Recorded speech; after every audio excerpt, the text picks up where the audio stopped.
యాదగిరిగుట్టలో శ్రీ లక్ష్మీ నరసింహస్వామి బ్రహ్మోత్సవాలు ప్రారంభం కానున్నాయి.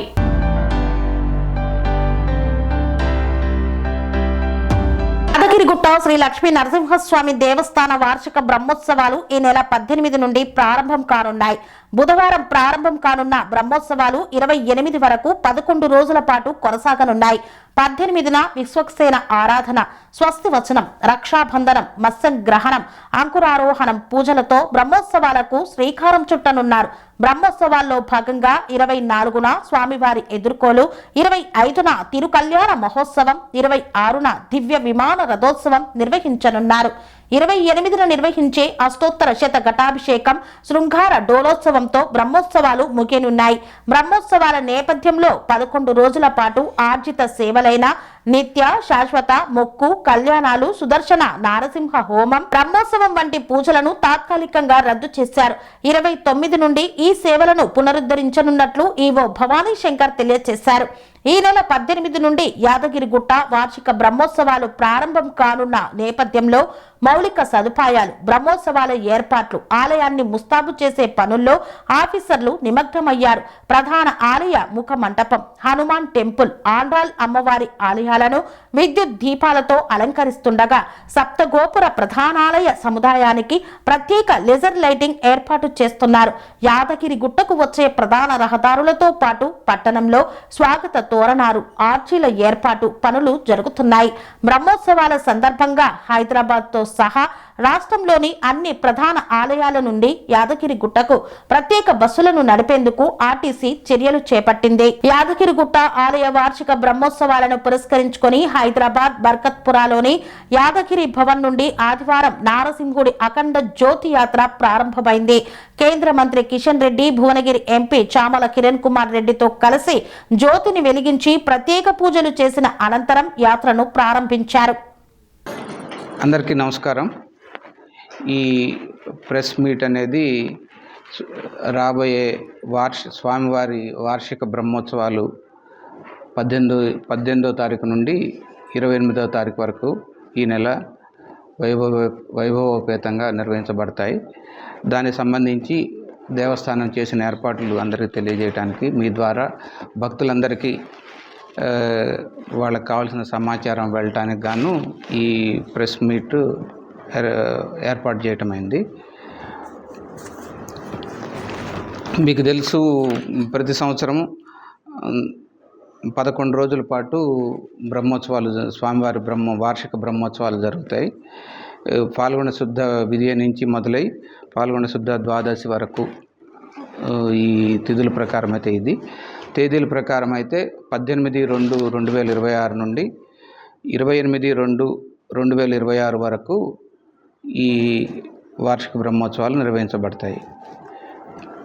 ఈ వార్షిక బ్రహ్మోత్సవాల్లో 18వ తారీఖు మొదటి రోజున విశ్వక్సేన ఆరాధన, స్వస్తి వాచనము, రక్షాబంధనం ఉదయం ఉంటుంది. తర్వాత సాయంత్రం మృత్సంగ్రహణము, అంకురారోపణము, ఇది సాయంత్రం పూట ఉంటుంది. 19వ తారీఖు ఈ కార్డు కూడా మీకు గ్రూప్లో పెడతాము. 19వ తారీఖు ఉదయం 8 గంటలకి అగ్ని ప్రతిష్ట, 11 గంటలకి ధ్వజారోహణం ఉంటుంది. సాయంత్రం 6:30 బేరీ పూజ, దేవతాహ్వానము, హవనము ఉంటాయి. తర్వాత 20వ తారీఖు శుక్రవారం ఉదయం 9 గంటలకి మత్స్యావతార అలంకార సేవ, వేద పారాయణములు ప్రారంభమవుతాయి. తర్వాత సాయంత్రం 7 గంటలకి శేషవాహన సేవ ఉంటుంది. 21వ తారీఖు శనివారం, ఆ రోజున ఉదయం 9 గంటలకు వటపత్ర సాయి అలంకార సేవ, 7 గంటలకి హంసవాహన సేవ ఉంటుంది. తర్వాత ఆదివారం 9 గంటలకి 22వ తారీఖు 9 గంటలకి శ్రీకృష్ణ అలంకారం, మురళీకృష్ణుని సేవ, 7 గంటలకి పొన్న వాహన సేవ ఉంటుంది. 23వ తారీఖు సోమవారం ఉదయం 9 గంటలకి గోవర్ధన గిరిధారి అలంకార సేవ ఉంటుంది. 7 గంటలకి సింహవాహన సేవ ఉంటుంది. తర్వాత 24వ తారీఖు మంగళవారం ఉదయం 9 గంటలకి జగన్మోహిని అలంకార సేవ, తర్వాత రాత్రి 8 గంటలకి అశ్వవాహన సేవ, 8:45కి స్వామివారి ఎదుర్కోలు ఉత్సవం. మనకు తెలుసు, మీకు ఎప్పుడు ఇక్కడ వాళ్ళే కాబట్టి 24వ తారీఖు నుంచి 25, 26 తారీఖులు ఈ 3 కూడా మనం ప్రముఖమైన రోజుల కింద పరిగణిస్తాం. భక్తులు కూడా విశేష సంఖ్యలో హాజరయ్యే అవకాశం ఉన్న రోజులు అన్నమాట ఇవి. మంగళవారం రోజు ఎదుర్కోలు సేవ ఉంటుంది 8:45కి రాత్రి. తర్వాత బుధవారం 25వ తారీఖు 9 గంటలకి శ్రీరామ అలంకారము, హనుమంత వాహన సేవ. రాత్రి 9 గంటలకి గజవాహన సేవ, 9:30 స్వామివారి కళ్యాణ మహోత్సవం. ఇది కూడా చాలా పెద్ద ఎత్తున భక్తుల్ని మనం ఎక్కువ మంది విశేష సంఖ్యలో వచ్చే అవకాశం ఉన్నటువంటి మహోత్సవం. తర్వాత 26వ తారీఖు గురువారం రోజు 9 గంటలకి మహావిష్ణు అలంకార గరుడ వాహన సేవ, రాత్రి 7:30కి స్వామివారి దివ్య విమాన రథోత్సవం. అయితే ఇది మామూలుగా 9:30కి మొదలయ్యేది ప్రతిసారి. ఈసారి వర్జ్యం ఉండటం వల్ల మనకి ముందుగా 7:30కే రథోత్సవము, రథంలో స్వామివారిని కూర్చోబెడతారు. కానీ రథోత్సవం మొదలయ్యేది మాత్రం అదే టైం లోపల 9 గంటలకి మొదలవుతుంది. ఎందుకంటే వర్జ్యంలో స్వామివారిని తీసుకురాకూడదు కాబట్టి ఇది ఒక్కటే చిన్న మార్పు అన్నమాట. మిగతా అంతా కూడా గతంలో మాదిరిగానే జరుగుతాయి. తర్వాత 27వ తారీఖు శుక్రవారం 9:30 మహాపూర్ణాహుతి, చక్రతీర్థము, విష్ణు పుష్కరిణిలో అవభృత స్నానము. 7 గంటలకి రాత్రి 7 గంటలకి పుష్పయాగము, ద్వాదశ ఆరాధన, దేవతోద్వాసన, తోపు ఉత్సవము. తర్వాత శనివారం ఆఖరి రోజు 28వ తారీఖు 10 గంటలకి స్వామివారికి అష్టోత్తర శతఘటాభిషేకం ఉంటుంది. 9 గంటలకి శ్రీ స్వామివారి శృంగార డోలోత్సవం ఉత్సవ సమాప్తి. ఇది మంచిగా ఈ కార్యక్రమాల్లో పాల్గొనే విధంగా వారికి దర్శనాలు కానీ మిగతా కార్యక్రమ సేవలు కానీ అందరూ చక్కగా హాజరై సంతృప్తికరంగా చేసుకునేటట్లుగా ఏర్పాట్లు చేయడం జరిగింది. మనం 100 మంది యజ్ఞాచార్యుల్ని, పారాయణదారులని, ఋత్విక్కుల్ని మనం పిలుస్తున్నాము. తర్వాత వాళ్ళకి కావాల్సినటువంటి వసతి, తర్వాత మిగతా అన్ని ఏర్పాట్లు కూడా పూర్తి స్థాయిలో చేస్తున్నాము. అట్లనే అలంకార సేవలు కూడా ఆత్రేయ బృందం వారికి ఆహ్వానం పంపించాము. అవసరమైన వెండి వాహనాలని, బంగారు వాహనాలను సిద్ధపరిచి ఈ సంవత్సరం మనకి సూర్యాపేట నుంచి ఒక డోనర్ 2 బంగారు వాహనాలని, గజవాహనము, హనుమంత వాహనాలతో కూడా ఇచ్చారు. బంగారం తోటి చేసిన బంగారు వాహనాలని, వాటితోటి అలంకార సేవలు కూడా ఉంటాయి. తర్వాత ఆలయం పూల అలంకరణ కూడా విశేషంగా 11 రోజుల పాటు సర్వాంగ సుందరంగా పూలతోటి అలంకరించే విధంగా. తర్వాత స్వామివారి తిరు కళ్యాణోత్సవం ఉత్తర మాడ వీధుల్లో ప్రత్యేక గోపురం సెట్టింగులలో కళ్యాణ మండపం ఏర్పాటు చేసి దాంట్లో నిర్వహించేటట్లుగా చర్యలు తీసుకుంటున్నాము. తర్వాత దీనికంటే ముందు ఏం చేస్తున్నామంటే 16వ తారీఖునే మనం సోమవారం రోజున, అంటే రేపు, ఆలయ శుద్ధి చేపడుతున్నాము. 2 గంటల నుంచి 3:30 వరకు ఆలయాన్ని శుభ్రపరచడానికి. ఈ సమయంలో మనం దర్శనం కూడా నిలిపేసి, ఎందుకంటే మనం ఆలయాన్ని శుభ్రపరచుకోవాలి కాబట్టి 18వ తారీఖు నుంచి కార్యక్రమాలు ఉన్నాయి కాబట్టి ఇది చేస్తున్నాము. తర్వాత 20 నుంచి 26 వరకు అన్ని అలంకార సేవల యందు దంపతులు పాల్గొనడానికి మనం అవకాశం కల్పించాము. ఈ 20 నుంచి 26 వరకు కంటిన్యూస్గా అన్ని సేవల్ని చేయాలనుకున్న వాళ్ళు, దంపతులు ఎవరైనా సరే 20,000 రూపాయలు రుసుము కట్టినట్లయితే ఈ అన్ని సేవల్లో పాల్గొనే అవకాశం. ఇంతేకాకుండా అంతరాలయ దర్శనము, కళ్యాణ కనుమ, సెల్ల వేదాశీర్వచనం, అభిషేకం, లడ్డు ప్రసాదం కూడా అందజేయబడుతుంది. తర్వాత ఈ వార్షిక బ్రహ్మోత్సవంలో భాగంగా మనము అనేక సాంస్కృతిక కార్యక్రమాలు, మనము రాష్ట్ర స్థాయి, జాతీయ స్థాయిలో పేరు పొందినటువంటి కళాకారులతోటి సాంస్కృతిక కార్యక్రమాలు మన తెలంగాణ గవర్నమెంట్ భాషా సంస్కృతి శాఖ, తర్వాత మన దేవస్థానము ఇద్దరం కలిసి సంగీత సాహిత్య కార్యక్రమాలు ఏర్పాటు చేయడం జరుగుతుంది. తర్వాత ఈ విద్యుత్ దీపాలంకరణ కూడా మనం పూర్తి స్థాయిలో ఏర్పాటు చేయడం జరుగుతుంది. ఈ స్వామివారి ఈ బ్రహ్మోత్సవాలు మొత్తం ఇప్పుడు వరకు మనం 1500 మందికి అన్నప్రసాదం వితరణ చేయడం జరుగుతుంది ప్రతిరోజు. అది కాకుండా మరో 1000 మందికి అదనంగా కూడా భక్తులు ఎక్కువ సంఖ్యలో వస్తారన్న ఉద్దేశంతో ఇంకో 1000 మందికి కూడా అదనంగా మనము సన్నద్ధతని చేయటం జరుగుతుంది. తర్వాత అప్పుడు వచ్చినటువంటి భక్తులను బట్టి దాన్ని మనము పెంచుకోవటం కూడా జరుగుతుంది అన్నమాట. తర్వాత ఈ కళాకారులకి, బందోబస్తు సిబ్బందికి, తర్వాత ఇంకా ఇతరత్ర మనకి సహాయ సహకారాలు అందించే అందరికి కూడా ఈ మొత్తం 10 రోజులు కూడా భోజనం ఏర్పాట్లకి చేయటం జరిగింది. తర్వాత ఈ స్వామివారి ఎదుర్కోలు కళ్యాణం రథోత్సవం రోజుల్లో రాత్రి సమయంలో 500 మందికి భోజనం ఏర్పాట్లు కూడా చేస్తున్నాం అన్నమాట. ఇది స్థూలంగా మేము చేసేటువంటి ఈ ఏర్పాట్లు. ఇది మనకి ముఖ్యం అన్నమాట. తర్వాత ఏ దేవాలయమైనా భక్తులే శోభ. ఏ దేవాలయానికైనా భక్తులు ఎంత ఎక్కువ స్థాయిలో ఎక్కువ సంఖ్యలో వస్తే మనకి స్వామివారు కూడా అంత సంతోషిస్తారు. కాబట్టి విస్తృతమైనటువంటి ప్రచారం మీ ద్వారా కలిగించాలనే ఉద్దేశంతో మిమ్మల్ని అందరినీ కోరుతున్నాను. మీరు మీ పత్రికల్లో కానీ ప్రచార సాధనాల్లో కానీ వీటి గురించి విరివిగా ప్రచారం చేసి స్వామివారి కృపకు మీరు పాత్రలు కావాలని, తద్వారా దేవాలయ సిబ్బంది, మా అర్చక సిబ్బంది కూడా పాత్రలు కావాలని చెప్పి కోరుకుంటున్నాం. అంటే మనం మామూలుగా యూజువల్గా బడ్జెట్ చేస్తాము,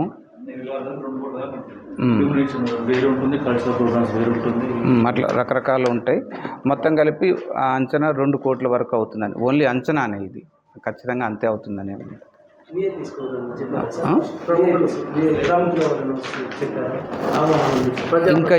ఇంకా అందిలేదు ఆహ్వానాలు. ఇవాటి వరకు కోడ్ ఉంది కాబట్టి రేపటి నుంచి ఆహ్వానాలు.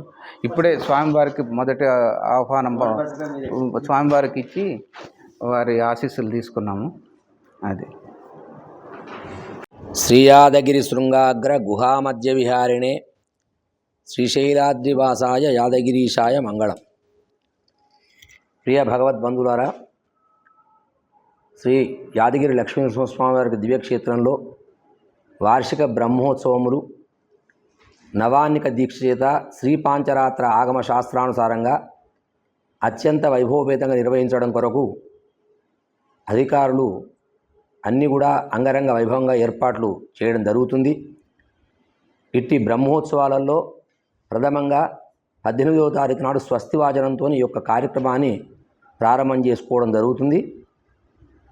స్వస్తివాచనం రోజు సాయంకాలం అంకురారోపణ, తెల్లవారి ఉదయం అగ్ని ప్రతిష్ట యజ్ఞశాలలో గరుడ అధివాసము, ధ్వజారోహణ కార్యక్రమం చేయడం జరుగుతుంది.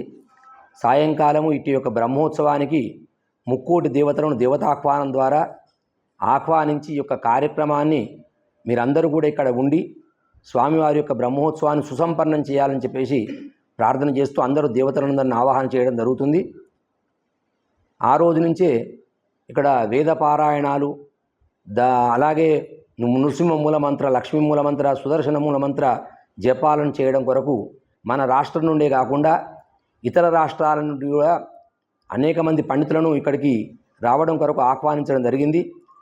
100 మంది యొక్క ఋత్విక్కు వరేణ్యుల చేత ఈ యొక్క కార్యక్రమంలో అందరూ కూడా ఈ యొక్క ఆలయంలో మంచి శక్తి రావాలి, మూలమంత్ర జపం జరగాలి అనే భావనతోని ఈసారి 100 మందితోని పారాయణాలను ఏర్పాటు చేయడం జరిగింది. దాంట్లో మహాభారతం, భాగవతం, ఇతిహాసాలు, పురాణాలు, సుదర్శన నారసింహ మూలమంత్ర జపాలు కూడా చేయించడం జరుగుతుంది. అదే రోజు నుండి మత్స్యావతార అలంకారంతో ఈ యొక్క అలంకారం సేవలను ప్రారంభించుకోవడం జరుగుతుంది. ఇప్పుడు మన ఈవో గారు, కార్యనిర్వహణాధికారి చెప్పినట్టుగా ఆత్రేయ బృందం చేత అత్యంత వైభవంగా వివిధ రకమైన పుష్పముల చేత కనురారా చూడడం కొరకు అలంకార సేవలను ప్రతిరోజు ఉదయం సాయంకాలము అద్భుతంగా అలంకరించి మాడవీధులలో భక్తులందరూ కూడా దర్శించడం కొరకు అలంకారం సేవలను ప్రతినిత్యం కూడా వివిధ అలంకారాలలో, దశావతారాలలో స్వామివారిని పురవీధుల్లో ఊరేగించడం జరుగుతుంది. మనకు 24, 25, 26 యొక్క బ్రహ్మోత్సవాలలో అత్యంత విశేషమైనటువంటిది ఈ యొక్క ఎదుర్కోలు మహోత్సవం 24వ తారీఖు నాడు సాయంకాలం నిర్వహించడం జరుగుతుంది. అలాగే 25వ తారీఖు నాడు తిరుకల్యాణ మహోత్సవాన్ని ఉత్తర మాడవీధిలో అద్భుతమైనటువంటి విద్యుత్ దీపాలంకరణ చేత అక్కడ కనులారా సేవించడం వరకు కళ్యాణ మహోత్సవానికి కూడా ఏర్పాట్లు చేసుకోవడం జరుగుతుంది. దివ్య విమాన రథోత్సవాన్ని మనం 26వ తారీఖు నాడు సాయంకాలం రథస్థం కేశవం దృష్ట్యా అన్నట్టుగా రథం మీద ఉన్నటువంటి స్వామిని దర్శించినట్టయితే మనకు పునర్జన్మ ఉండదు అని చెప్పేసి మనకు శాస్త్రం చెప్తోంది. ఈ యొక్క పాంచరాత్రాగమ శాస్త్రానుసారంగా నిర్వహించేటువంటి బ్రహ్మచే నిర్వహించిన ఉత్సవం ఇది. ఇట్టి ఉత్సవంలో మనం అందరం పాల్గొని ఎంతమంది భక్తులు పాల్గొంటే అది ఉత్సాహంగా కార్యక్రమం ఆనంద డోలాయమానంగా జరుగుతుంది ఈ యొక్క బ్రహ్మోత్సవం. తదుపరి మనకు మహాపూర్ణావు తెల్లవారి సాయంకాలం దేవతోద్వాసన, విష్ణు పుష్కరంలో ఔభృత స్నానం, పైన ఉన్నటువంటి పుష్కరంలో స్వామివారు స్నానమాచరించి ఆ తీర్థాన్ని మళ్ళీ కింద మన యొక్క పుష్కరంలో లక్ష్మీ పుష్కరంలో భక్తులందరూ కూడా స్నానం చేస్తారు కాబట్టి అట్టి తీర్థాన్ని తీసుకొని దాంట్లో కలిపి అందరికి భక్తులకు స్నానం చేయించడం జరుగుతుంది. ఈ యొక్క కార్యక్రమాలకు అంగరంగ వైభవంగా ఏర్పాట్లు కూడా చేయడం జరుగుతుంది. ధార్మిక సాహిత్య సంగీత మహాసభలను కూడా ప్రత్యేకించి వివిధ పండితులను అక్కడ విచ్చేవేసి ఉపన్యాసములు, అలాగే నాట్య కళాకారులను ఎన్నో కార్యక్రమాలను కూడా ఏర్పాటు చేస్తున్నారు. ప్రతి కార్యక్రమం కూడా అద్భుతమైనటువంటిదే. గత సంవత్సరం కంటే ఇంకా ఏం చేయాలంటే తపంతో ప్రతి దాంట్లో శ్రద్ధ ఉంచి మన చైర్మన్ గారు కానీ ఈఓ గారు కానీ ఇట్టి కార్యక్రమాన్ని నిశితంగా పరిశీలన చేస్తూ ఇంకా బాగా చేయాలని అందరినీ కూడా ఉత్సాహపరుస్తూ ఈ కార్యక్రమాలకు మమ్మల్ని ముందుకు సాగం చేస్తున్నారు. అన్నీ కూడా మీ యొక్క ద్వారా దృశ్య శ్రవణము అలాగే పత్రిక ద్వారా కూడా బాగా ప్రచారం చేసి అధిక సంఖ్యలో భక్తులు విచ్చేసి ఈ కార్యక్రమాలను చేయడం కొరకు మీరు కూడా సగను తోడ్పాటు ఇవ్వాల్సిందిగా మేము కోరుతున్నాం. ఈ సంవత్సరం మనకు సువర్ణమయమైనటువంటి వాహనాలు కూడా రావడం జరిగింది. మనకు గరుడ వాహనం, శేషవాహనం, అలాగే హనుమద్వాహనం మరియు గజవాహనం. కళ్యాణానికి గజవాహనం మీద ఈసారి స్వామివారు ప్రప్రథమంగా కళ్యాణ మహోత్సవానికి గజవాహనం మీద విచ్చేస్తున్నారు. కాబట్టి మీరందరూ సువర్ణమయమైన వాహనం మీద విచ్చేస్తున్నారు కాబట్టి మీరందరూ దీన్ని ప్రచారం చేయండి. ముఖ్యంగా ఇంకోటి, మనకి ఈ సంవత్సరం ప్రప్రథమంగా ఇంతవరకే మనమే ఆచరించుకున్నాం, కానీ ఈవో గారి యొక్క భావన ఏంటంటే అందరినీ కూడా మనం దీంట్లో ఇంక్లూడ్ అంటే ప్రతి ఒక్కరు కూడా మనం పాల్గొని వాళ్ళని ఉత్సాహపరిచే ప్రయత్నం చేయాలని బ్రహ్మోత్సవ అలంకార సేవలలో కూడా దంపతులు పాల్గొంటే వాళ్ళకు ఒక చెడి ఇచ్చేసి వాళ్ళను ఆ సేవ ద్వారా వాళ్ళని పిలిపించేసి వాళ్ళకి అక్కడ సేవ దగ్గర కూర్చోబెట్టి మనం పురవీధుల్లో వాళ్ళు ఊరేగించి వచ్చిన తర్వాత వాళ్ళకి ఆశీర్వచనం ప్రత్యేక, వాళ్ళకి స్వామివారి శేషవస్త్రం, గర్భాలయ దర్శనం ఇది ఏర్పాటు చేయడం జరిగింది. దీన్ని కూడా మీరు ప్రచారం చేసి భక్తులు ఈ కార్యక్రమాల్లో పాల్గొనేట్టుగా మీరు ఏర్పాటు చేయండి. అన్ని కార్యక్రమాలను కూడా ఆ భగవంతుడు మన చేత దిగ్విజయపరుచుకుంటూ మనకందరికీ కూడా వారి యొక్క అనుగ్రహంతో ఈ కార్యక్రమాన్ని మనం సుసంపన్నం చేసుకోవాలని కోరుతున్నాం. స్వస్తి. పనేసియా మెరిడియన్ హాస్పిటల్స్ ప్రతి సామాన్యుడికి అందుబాటులో అంతర్జాతీయ వైద్య ప్రమాణాలతో వైద్యం, 24 గంటల అంబులెన్స్ సర్వీసుతో పాటు అత్యవసర సేవలతో ఏర్పాటైన చికిత్సా విభాగం. మా దగ్గర గుండె సంబంధిత, మూత్రపిండ, కాలేయ, కంటి జబ్బులకు, మోకాళ్ల శస్త్ర చికిత్సతో పాటు కోవిడ్-19, బ్లాక్ ఫంగస్ వంటి వైరస్లకు, అన్ని రకాల ఆరోగ్య సమస్యలకు నమ్మకమైన అత్యాధునిక వైద్య చికిత్సను అందిస్తున్న hospital Panacea meridian hospitals.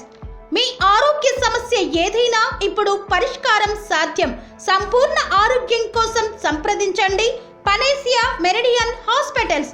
Opposite Bheeramguda Kaman, RC Puram, Sangareddy district. Pin code 502032. సంప్రదించాల్సిన ఫోన్ నెంబర్ 0845524177 మరియు 7893757770.